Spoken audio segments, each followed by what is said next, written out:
بتشخر كتير انت ونايم، ودايما بتزعج اللي جنبك انت ونايم، صوت الشخيرة عالي، دايما بتشخر، اقوى علاج للتشخير، اقوى علاج نهائيا هتبطل تشخير، يعني هتبطل تشخير.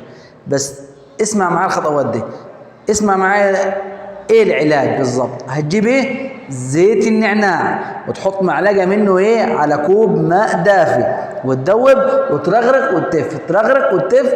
بعد كده هتحط قبل ما تنام نقطه هنا زيت النعناع، ونقطه من هنا زيت النعناع، وكده مفيش تشخير نهائيا.